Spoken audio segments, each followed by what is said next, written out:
from your Cool. phone? I just hit the button. We'll figure out how it goes. I don't know where the recording's going to Welcome, go. military millionaires. My name is Alex Felice. I am the only one with a real setup and a real microphone today. My wonderful, cranky as fuck co-host, David Pere, is having a bit of a day. He is, David, thank you for being here. I can tell you're in your car. You're disheveled, hasn't shaved since he got out of the military. He is just pouring fussiness. And so we're gonna do today is gonna be therapy session. And David, tell the guests, the listeners, how your day is going. Well, I got on and you were like, wow, that looks janky as fuck. And I was like, well, yeah, but it's either this or we don't have episodes because I don't have anywhere to record. Like, here's my, you see that pod container over there? Can you see that? That's my office. It's my entire office existence. Everything Airbnb office is in an ISO container waiting to move in, which can't happen until the 29th. So yeah, man, I'm exhausted today. So I started the training for the Ironman or half Ironman again. And so this morning I woke up and I ran 3.5, 4 miles, which is whatever. And then ran some errands around town, picked up a check for a closing tomorrow, whatever. And then we went to this Jump Mania place, like one of those, trampoline parks with the kids for like 2 hours. And so I sweated like a freaking pig there. And then we came home and my wife is like, we should finish unpacking the garage and moving things into the attic. Newsflash, when it's like 98 degrees and it's Missouri, so it's humid as shit.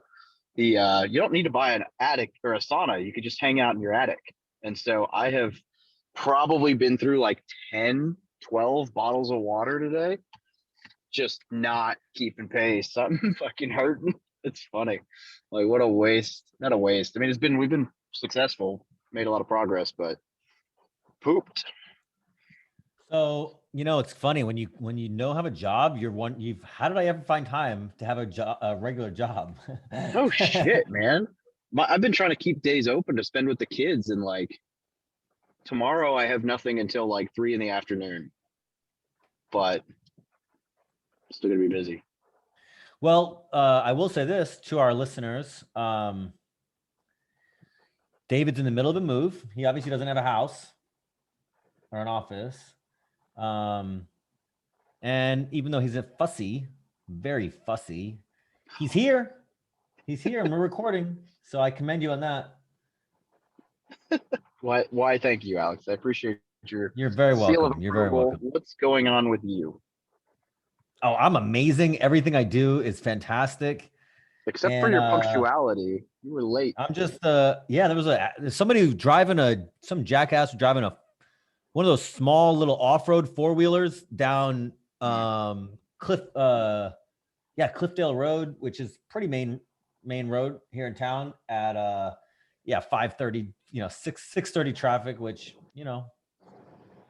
so a little backed up. My apologies, but I didn't mean to have you sitting in the car. Oh, yeah. I got my studio all ready for you. This is actually my second podcast in the last 2 hours. So. Oh yeah, I did a podcast earlier today. That went okay. Well, I did too. Well, I actually worked today. Okay, I didn't just move my house around and go run in. Okay, and I'm still gonna go to the gym after this. So if you want to compete, bro, I like how you forgot the picked up a check for a closing tomorrow part. You know what? That's real work. I had to drive up to the bank and say, give me some money so I can spend it. A smart person would have wired it. Well, I still have to sign something to wire. I would still had to go to the bank. There are banks that will let you wire with a phone call. Yeah, it is so easy to just drive through and grab a cashier's check, though. Yeah. So for all the people listening that, get down on themselves for not having productive days, just know that driving through a drive-through, that is what David considers work. So you are in good shape. If you're competing against David, I use that term very loosely, competing. Hey, Yo, I love hosting this show because I didn't know I get to just roast you the whole time. This is We're fun. buying a house. We're buying a house for 15 grand. We're literally doing nothing but taking pictures, putting it on the MLS, and listing it for 30. So Jackals, vultures. that was the lady's price. Actually, if we were gonna, this would be one that I was kind of interested in flipping this one, but there's just a lot going on, and my partner on it wasn't really keen on it, so I was like, yeah, it'd be easier to just wholesale it. Yeah, I feel you. Well, congrats. Yeah, we closed on our apartments. That's good. I love that. 15 unit, 23 unit, and we've been owners since the 1st, so for 15 days. And yesterday, which was the 15th, we found out that somebody blew their head off in one of the units.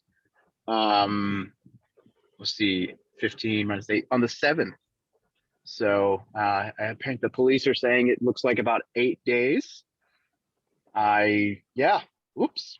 So Did it stink? that's, Was it stinky? you know, the guy who found him for us, one of our helpers up there, said basically described it as he was a white man who looked black from how his body looked after.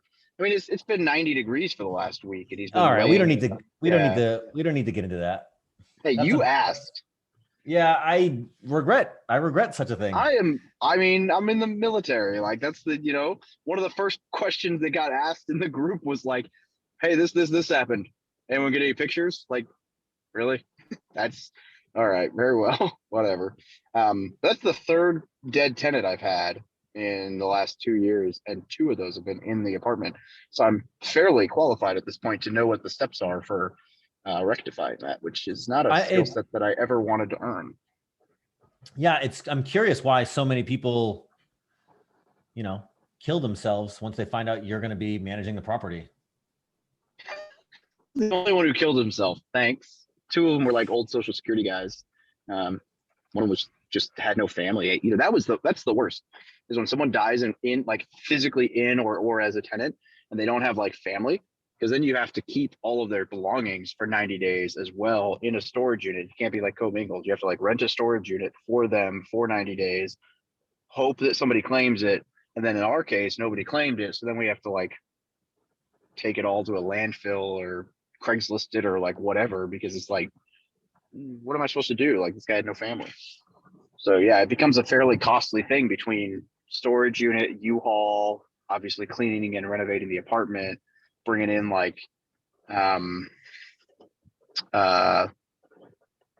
like economic cleaners or whatever, the environmental cleaners that do like hazmat stuff. Like cost me $5,000 to clean and turn that room, and all it needed was a coat of paint because it was fairly renovated, and then the storage was probably like $6,000 on a rental that's $500-600 a month. So basically he was like, you know what, I don't like Dave, I'm taking 12 months rent from him. That's real estate though. I like that you bring that up because people go,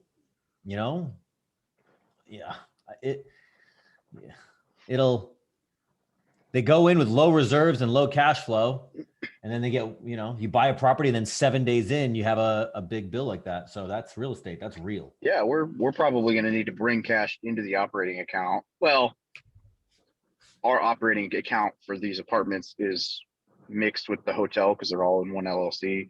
So the hotel's operating account will fund this. But if we had come in, we would be eating into reserves this month because of that, because it's obviously going to eat all our cash flow and then some. So yeah. But we also, I think, got screwed on deposits. So I got to figure that out. The guy anyway, yeah, real estate facts. So, and then I'm refinancing a duplex instead of selling it. So I'm at, 96 doors right now. So been good. I'm waiting to see what some of that cash flow looks like. Cause it's one of those like cash poor moments in life where like I sold a property, refinanced the property, refinancing another one. I got all this money, and then I threw it all back out into the world. Now I'm like, okay, the money should come back more than it was trickling in before. I really hope I did the numbers right on that, because now I don't have a job. So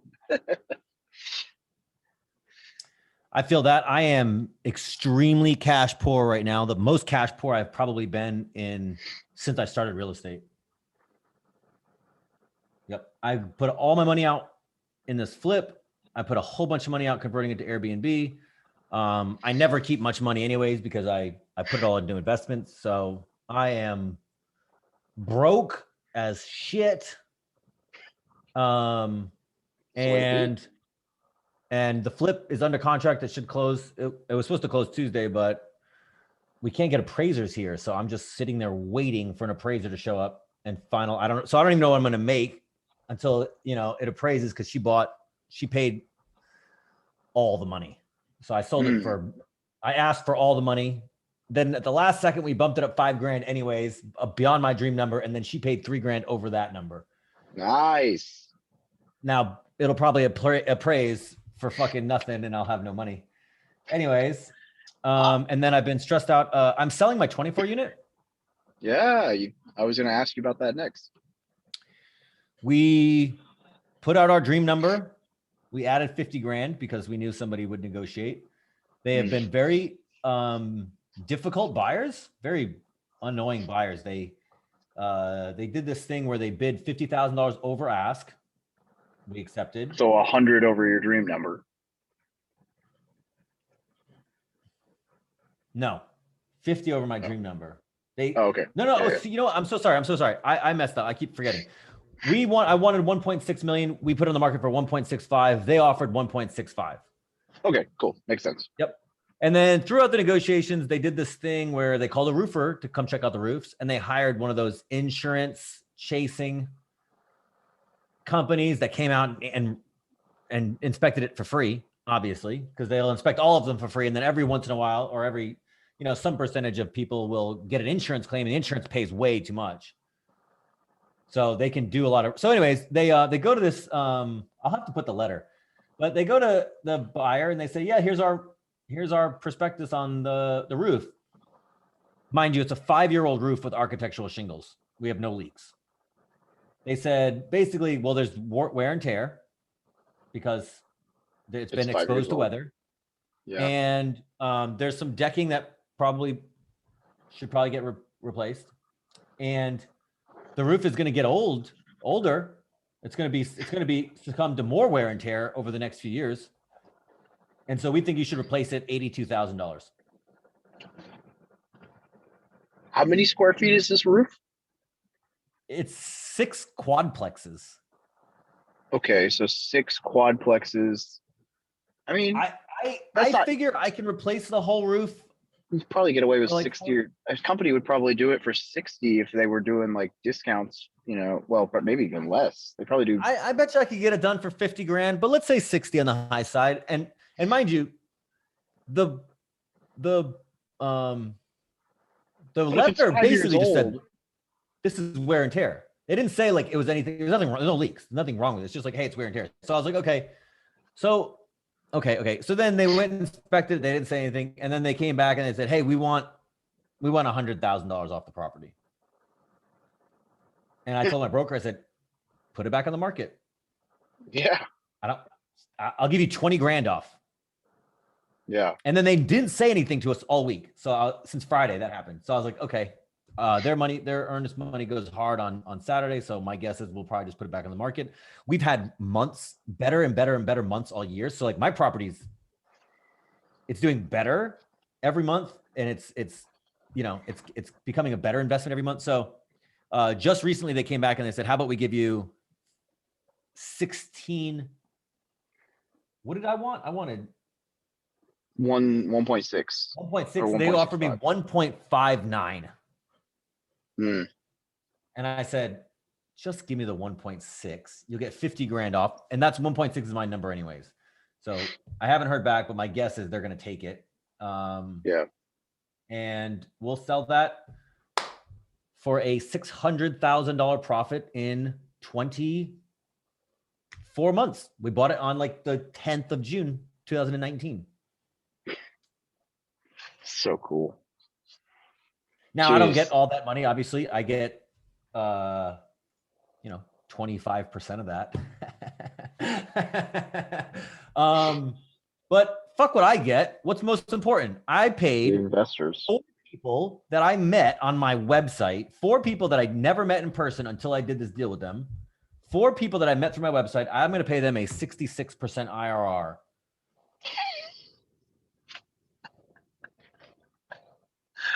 Ooh, man. That's Now, awesome. now you guys know me. Everybody knows me. I like to be That's gonna, yeah, discreet. we know it's gonna be all over the internet. I like Real to be estate discreet. is easy. I don't like to brag, but I think in this instance, in this rare instance, I'm going to have to make some social media posts about, you know, how undeniably fucking good I am. I mean, that's just the Yeah. universe. That's not me. That's just, you know, I just, hey, look, Yeah, it's there. make sure you ignore like macro and microeconomics and just like, yeah, no, this was It has because I nothing knew to what I was do. doing. It has nothing to do with low interest rates and market mania. It has nothing to do with a constant up market. It has nothing to do with excessive liquidity in the market. It And only has definitely to do not the with biggest fool or the next big fool theory. nope. It only has to do with my raw talents. So at a 1.6, what kind of cap rate are they buying at? 6.5. Jeez. And so you would have bought it at probably 10, 11? They're buying it at like a five something cap. We bought it at a I want to say 7.5. Okay, so that's still pretty solid. Because You know you what? did turn it around. I turned that property around. Like that property was, look, that property was really freaking bad, right? Some of the Yeah. tenants were in there for $400, under $400. Some of them were exchanging sex favors with the property with the owner to live for free. Oh, were they attractive? I don't know. I will go hunt that lease down and send you Yeah, some find contact their information. Facebook and let me know if they need to move all the way to Missouri. Oh wait, no, I'm married. Yeah, my guess is, and I mean, look, I'm just guessing. I don't want to disparage the poor young lady, but if she was exchanging sex favors for $450 a month, Probably not much going for. yeah, my guess is, you know, you can do better just putting stuff on Instagram. You can make more than that. So we turned that Valid. property around. Now we're average rents at over 600, just over 600. And we think that the rents can continue to increase. So there's still a lot of room for CapEx. We're going to make it. We did a good job turning it around. I learned an immense amount. I'm going to pay my investors a very healthy return, and it's not done yet. But I think we crossed the threshold today, so I think that we're going to close amicably. And yesterday we did the numbers on my 52 unit. We had projected to be earning $55,000 for the year so far, and we are 75. So I am Monthly? blowing the. Say again? Is that NOI? NOI. Nice. Yeah, that's solid.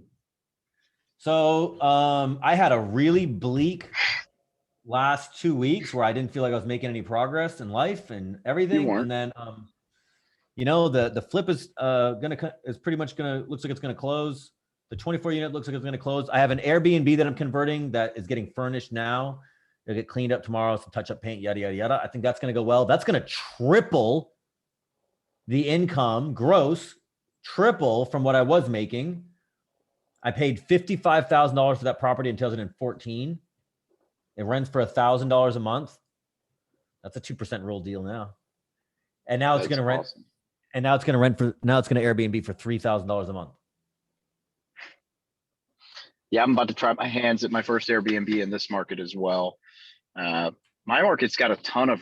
I would not have expected that a small tertiary Midwest market would have as many Airbnb regulations as they do. Like, it's actually harder to do it here than it is in like San Diego County and some of those. I mean, maybe not Hawaii, but like very like almost unreasonably strict.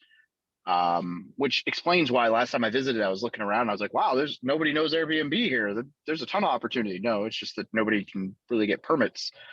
But I'm going to be doing it out of a primary residence so I can bypass a lot of that. Try it out. They just because I have specifically hate you, I think. Huh? Yeah, I mean that might be it. Yeah. But I mean, I have a whole pod container from my Airbnb in Cali because I had 2 bedrooms that I was Airbnbing, so I've got all the furnishings for most of this house. Oh, nice. Good for you. Yeah, so I'm like, Good for well, I you. either sell it all, burn it on my No. bonfire pit, or I find an Airbnb for it. Yeah. So I'm gonna make an Airbnb. But Um.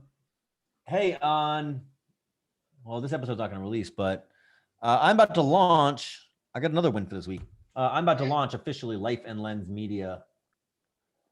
Lifeandlens.media is the website actually, and we are going to start soliciting to conference holders, event holders, retreat hosts for networking retreats, and like life stuff, lifestyle shoots. We're going to start soliciting to get more work on that. And so I'm going to Real Estate Hackers this weekend. I'm speaking, or next weekend. I'm speaking, and I'm going to bring my camera, even though I could not get them to hire me. I could not get them to hire me. And I was like, here's what I'm going to do. I'm going to show up with my camera anyway, and I'm going to shoot it anyway. And I'm going to outshoot the person that they hired and then give them the pictures for free and then say, who are you going to hire next year? I like it. Is Real But Estate Hackers, before, is that Josh? Is that capital hacking? No. oh, Josh McCallan, he'll be there.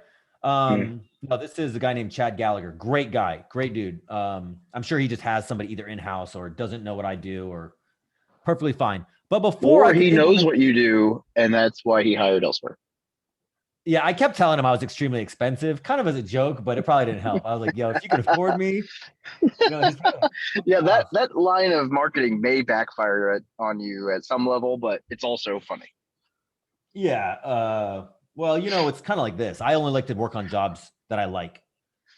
And so when you hire me, you are literally buying my freedom because I am now obligated to you and I'm going to serve very well. And so that's time, emotion, and mental resources in real estate that I commit to projects, and I go all in on projects. I don't half-ass projects. I don't do corporate projects. So if I say yes to something, it means I like it. So you're literally buying my freedom. And so if I don't want to do it, you literally can't, and I don't need it. I don't need any of the money. Literally, if I don't want to do it, you can't afford me because you can't afford to Yeah. buy my freedom. That's how I look at it. And that's why I say that. But before I could go to Real Estate Hackers and do the photos, I got asked by our friend, I think he's our friend, Josh McCallan's partner there, Eric Cabral. And Eric and I have been working, for those that don't know, he works at On Air Brands. He hosts Podmax. He's an outstanding human being and a media branding guy. And he's like, hey, I want your services. Can I just, instead of you and shooting capital hacking, real estate hackers, can you come hang out with our group and just shoot us for 5 days and do some video? And so we're negotiating a price. It'll be a cheap price because I want the portfolio edition, but this is the start of me putting together lifestyle media for entrepreneurs and investors. Yeah, I love it. I've seen what you do. I like what you do. Some of my best photos are you. Yeah, so many people I know run around with my pictures as their profile pictures, and I'm like, yo, I need to be able to monetize that. Yeah, my headshot is you. Yeah, I want to be able to say like, oh, you made your profile picture one of mine. Send me $50. That's fair. Send me Hey, I paid 25 you. bucks. I paid Yeah, you. you paid me. I don't mean you. I just mean in general. I did it to I my know. friend Dodie. He's like, can I have that picture? I want to use it as my profile picture. I'm like, send me 25 bucks. He's like, oh. I was like, you're going to have it for 6, 8, 12 months. It's going to be how everybody sees you. Give me 25 bucks. 6, 8, 12 months, 10 years, dog. 12 years from now, I'm gonna be divorced. I'm gonna be on Tinder, and someone's gonna be like, "Wow, look at this awesome picture," and I'm gonna show up for a date, and they're gonna be like, when was this taken? Oh, I, that picture." I will say this. The mustache is a lot less offensive with the beard. Well, Well, that's not a beard. David's just this is like 4 days. yeah, he just looks scruffy. He Yeah, looks homeless. He's I've homeless got and a. he looks homeless. It comes in red, and then I've got like a white patch now. I'm gonna. I don't know. I'm gonna. If I go full beard, I'm gonna end up having to like dye it. I think to make it like look normal because it's got like brown and then like red patches and then like a white patch. It's like not If you dye your symmetrical at all. beard, that I might don't. be. It's a joke. Yeah. I didn't want to say the insult that I was ramping up for. Don't dye that. Don't dye your beard. No, I gotta wait a while till I can really grow a beard anyway. I can mess with it, but I'm going back in the reserves. So once that happens, I'll have to at least maintain somewhat decent grooming standards, especially Well, grow since till then. yeah. All right. Let's add some value to our listeners. Tell me some key lessons. You're out of the military now. Yeah. Tell me some of your worries. Uh Man, I'm making some big moves right now. So there's a couple worries there. Well, I say some big moves, but I just told a lady she was hired as an executive assistant to be paying 15 an hour plus bonus. So I mean, I'm gonna be that's 2,500 a month plus you figure in employment and tax and stuff. It's probably closer to 3,000 a month that I'll be paying starting for this lady. My fear with that, and the reason it took me so long to pull the trigger, is like the idea of like, A, how do I know that I'm gonna have enough work to actually keep this person occupied and justify having them? And B, like that's a big expense. What if it doesn't, what if I don't, like what if it freeing up my time doesn't actually give me the like earn me that money back? And I finally realized that those were what was holding me back. I'd interviewed this lady 2 or 3 times and I was iffy because it's not like the perfect cultural fit. Like culturally, she's just way different than me, right? I'm hiring, and I had to remember, like, I'm hiring a personality that's for an executive assistant to do the things that I'm not good at. So obviously, the personality is not going to be the same as mine. Um, but I was really reaffirmed when the company that I'm interning with right now, their main hiring lady, I asked her, like, hey, quickly, can you take a look at this interview? I've never interviewed anyone before. Can you take a look at my notes and tell me if there's anything I should ask her on the next one? And they had almost hired this lady, but ended up the person who was going to quit, that this lady was going to fill the position for, ended up not quitting, so they didn't need to hire.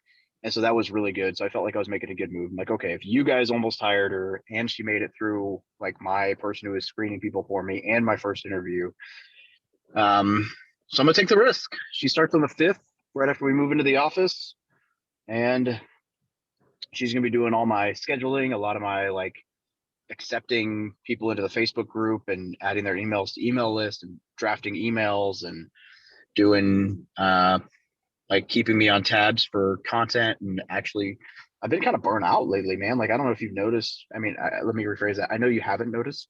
But like my Instagram, like I haven't made a post, I don't think, on Instagram in like a month. I just like, and it's funny because Instagram is like the easiest thing in the world to make a post about, but I just like go to open it up and I'm like, like just burn out, just trying to enjoy like the time off. And so it'll be good to have like that structure. And so like I'm nervous about not having a structure. I haven't had like no structure in like a decade. I'm nervous about the new assistant. I'm nervous about um just I don't really know, like what we were talking about on the phone. Like I don't know the game plan. I'm gonna like the next 2 months, I'm not making any permanent commitments. I'm just figuring out like what do I actually enjoy working on? What's actually moving the needle forward now that I can focus on those things instead of just like trying to hammer things out to stay on top of things. And then from there, we'll figure out what we want to do when we grow up. I'm confident that I'll be okay. I've got enough revenue coming in from various things that I don't see myself falling flat on my face, and I have plenty of cash in reserve. So I've got at least a 12-month runway if I was blowing a lot of money right now, if I needed it. So um, I don't know. More of the concerns are the like growing pains. Like, okay, what's next? Okay, how do I justify this hire? How do I? So yeah, that's kind of where I'm at, I guess. And then also the piece of like missing being around the Marine Corps. Like, not only am I leaving the Marine Corps and that like camaraderie and everything, but I'm moving somewhere where there's a very small military presence, and so like I don't really have a lot of that culture around to like hang out with. So not that the friends here aren't good, but I've been surrounded by that for 12 years now. So just yeah, my first adult job since living with my parents. Yeah. You're probably going to fuck it all up. Oh yeah. Yeah, yeah. And I'll call you and you'll Honestly, straighten me out. so I quit my job now coming up 18 months. I can't believe it. I still might have to go back to Only work. person who believed in you. Well, Okay, only person who told you you were never going to work again. yeah, I didn't even believe it at that point, but I didn't quit with the plan, and I don't work nearly as hard as you. And I found out along the way, to your point about not having structure and all this stuff, it's like, you know what? I like my cavalier freedom more than I like working hard for success. And it took me some time to come to peace with that because, you know, everybody in my social circle is like hustle, hustle, hustle, hustle, hustle. And I'm like, I really want to take pictures and, you know, I don't wake up late, but I just like doing my day. I do like doing what I feel like every day. And that's okay. You know, I'm never going to be as successful as, um, financially as many people. I'll do fine. I'll do better than fine, actually. Um, but I'm gearing up now. I'm putting together trips and plans and like, let's go visit this and let's go do that and let's take pictures. And that's much more rewarding to me than, so I'm just saying you'll find your way, right? If you find out that the structure of the military you can't do it without them, then maybe it's not for you as much as you thought. Instead of being like, oh, I need that structure, it's like maybe they brainwashed you into thinking you need that structure. What's Taleb say? The three most harmful addictions: heroin, carbohydrates, and a monthly salary. Oh, yeah. Jeremy has the same problem, right? He's worried about the lack of, you know, essentially a master, somebody to tell you what to do all day. And like, I understand it has its benefits, but it's also, you know, freedom doesn't really mean working your tail off. I mean, if you like working your tail off, then go for it. But a lot of people want to work to be free. And I'm like, well, you don't need to work that hard to be free once you have like kind of that baseline minimum. Yeah. So I don't know, just giving you like some perspective, right? Like you're a hardworking guy, but also, you know, you had to work and create your freedom on your free time. Well, now it's like maybe you don't have to work as hard to live the life you want. Maybe all the work you were doing on the side is like plus maybe like, you know, a part-time job doing real estate is all you really need. Yeah. And you'll find some other thing you like doing. You know, you'll find your camera. I'll learn how to use it. Maybe you play, I can picture you playing stand-up bass in a jazz band. Why bass? I don't know. It's a goofy looking thing, stand-up bass for a goofy looking dude. You're not cool enough to play guitar. No one wants to hear you sing. And with that mustache, I'm sure you can't play the drums. You have no beat. So I actually played the drums in high school. Yeah. Did you make a career out of it? I mean, you didn't make a career out of hair modeling, and you talk about your hair a lot. Yeah, but I didn't start this. I'm only 7 years in. I didn't figure this out till I was 30. I played piano for like 8 years too. I have actually been thinking about picking an instrument back up. I've gone in Guitar Center 2 or 3 times now and just haven't figured out what I want to pick back up. Bro, I love this. This is what I'm talking about, where it's like, what do you find yourself? You know, I put the Facebook post the other day about like, maybe I want to try trading options because real estate, you know, it's like really hard right now, right? So maybe I want to find a different way to make money. Maybe I'll trade some options. And I'm looking at it, and then, you know, I find myself, I don't Google how to learn options, not much. You know, I find myself looking up photography, videography, photography, videography. And so it's like, dude, if you want to play an instrument, like this is what you got out of the military for, to go live your life. So that to me is like, you know, what do you find yourself Googling in your free time? As long as it's something, you know, creatively productive or monetarily productive or like self-growth. Right. If it's That's all of those. It's creative, it's monetizable, it's exercise. If you find yourself Googling porn or, you know, shopping, these are not productive hobbies. But if it's something, you know, that has to do with self-growth and productivity and like yeah, I want to do travel. I want to travel more too. Hey, let's go to Alaska. When do you want to go? And Yeah, we need to figure that out. I tried to get a hold of my uncle yesterday and talking to him to figure out when he might want to go. In part because he has a pilot's license, which could make things really awesome. Because we could just rent a freaking plane. So I need to follow up with him and figure out like when he's available. I'm not free the 7th through the 13th or whatever that July week is, but I think other than that, I'm free until the last week of July. Okay. I'm also free after the first week of August for the entire month. So August might actually be better for me because I'm have a half Ironman on the 7th, so I wouldn't be interrupting travel or training to go to Alaska, but I'm good with whatever.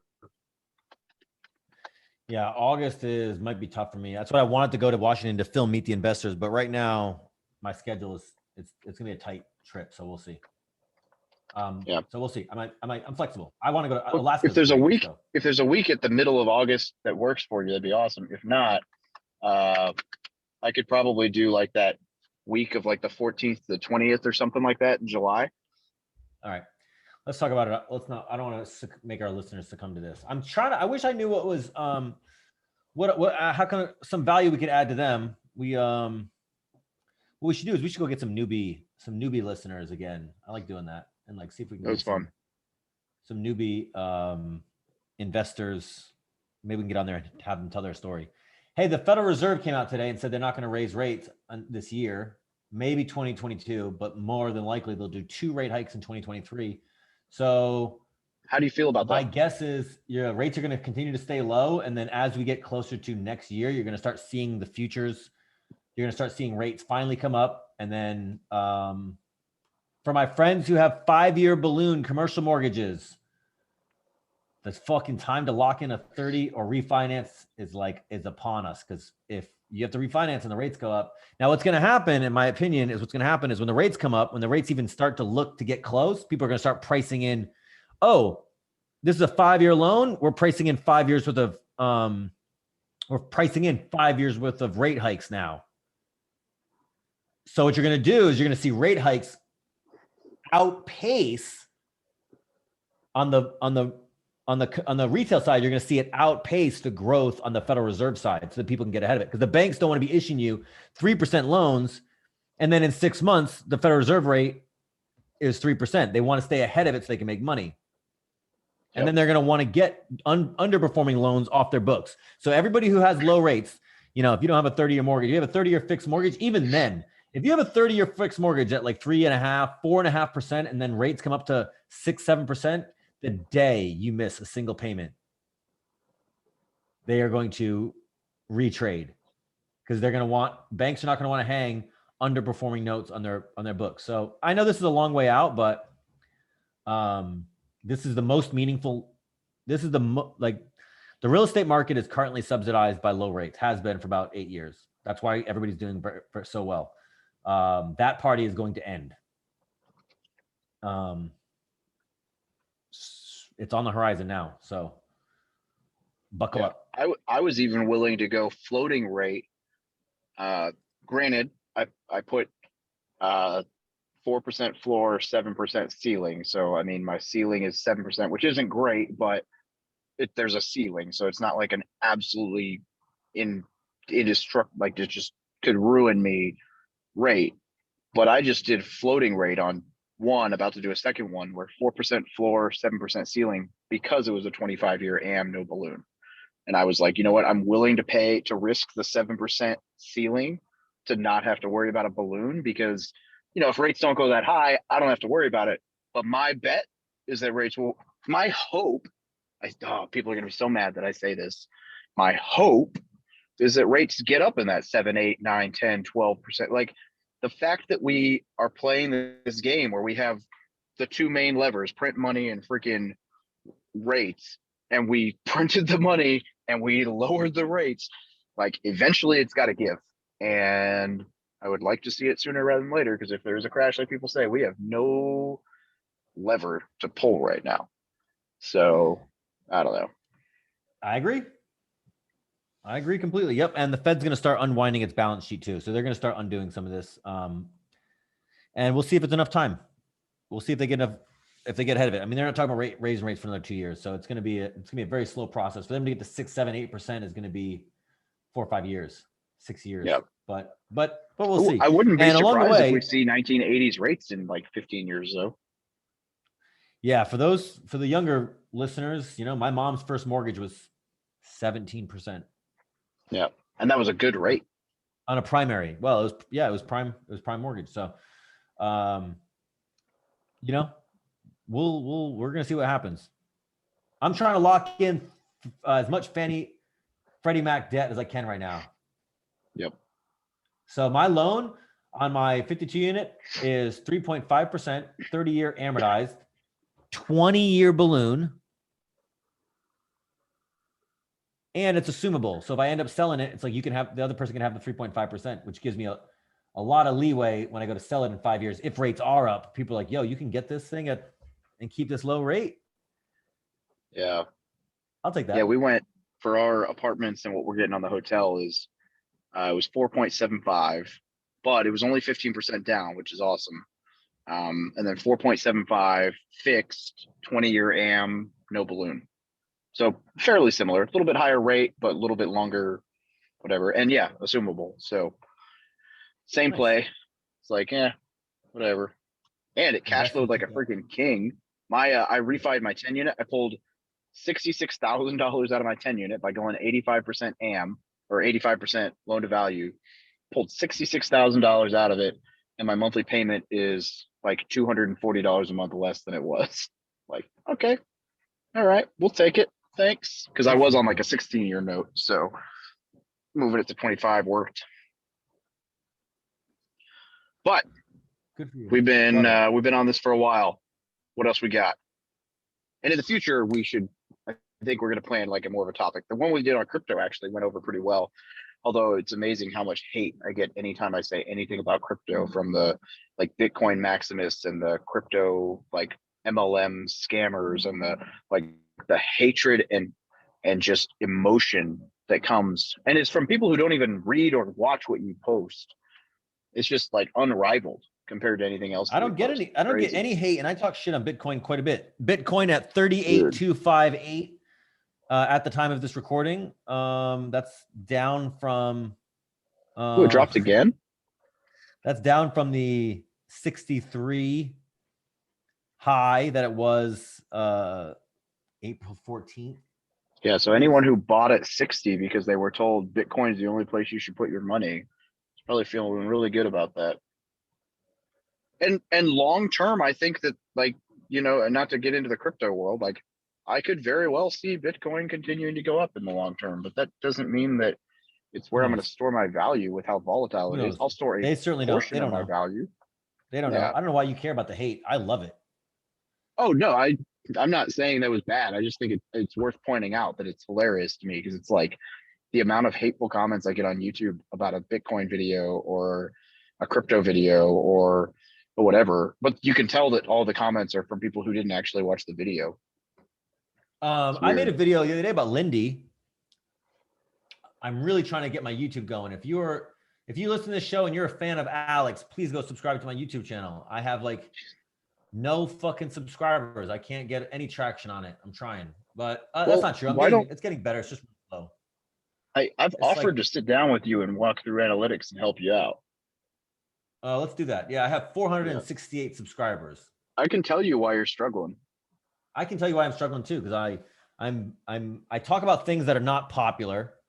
It's hard to title them, and I talk about finance one day, and then I do a cinematic video the next day. So yeah, you're not doing evergreen stuff, and you're doing stuff that like your videos and titles would work if you had a following that was going to watch it, but because nobody you don't have a lot of subscribers already, so it's like if Graham Stephan made a video that was like, check out this obscure thing, people would watch it.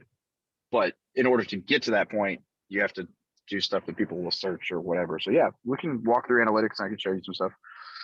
Yeah, but I don't really want to talk about things that I don't want to market. I just want to talk about things I want to talk about. So anyways, point is, I made a video about Lindy, and I talked about the Bible, and then I talked about Ford and Tesla, and then I talked about fiat currency versus cryptocurrency. And I would love some hate, but I can't get anybody to watch my shit. Yeah, people will definitely hate because they are swear that Bitcoin and all of crypto is the only thing left, which not to disagree, but the Lindy principle is like, well, we'll see. It's still new. It's still so new. Nobody knows anything. Yeah. The only I people who mean, know anything are the people who guessed and then got it right. And so now they look like they know everything. that's survivorship bias. That's not being Yeah. right. Oh, I meant to call you the other day. I was trying to read up more on survivorship bias. Do you have any good book recommendations that are like specifically about that? I feel like that's kind of an obscure topic that might not be written about. I feel like the Fooled by irony would be randomness. that if somebody By wrote Taleb. about that, yeah, which one? I mean, it's like mentioned, but it's Fooled by not like, randomness by Taleb. yeah, that's true. Well, you don't need to write a whole book about it. It's just one. Well, I think the irony would be that if you did write a whole book about it and then it made it popular, like, wouldn't that be survivor bias? Yeah. Thinking Fast and Slow goes over a lot of cognitive biases. Yeah. Yep. Cool. Well, I am gonna go play with my kids, and looking at my garage, I might actually get to be able to park there rather than keep cleaning it, which is awesome. All right. This was fun. Yeah. And Thanks next time to we'll our have a little bit more listeners structure. for just basically voyeuring on a personal conversation between David and I. That was very fun. Yeah. We should ask our listeners for topics. What do you want us to talk about? Yes. I'll do that. I'll post a poll right now. Cool. Have a great day. All right, buddy. Be well. Bye.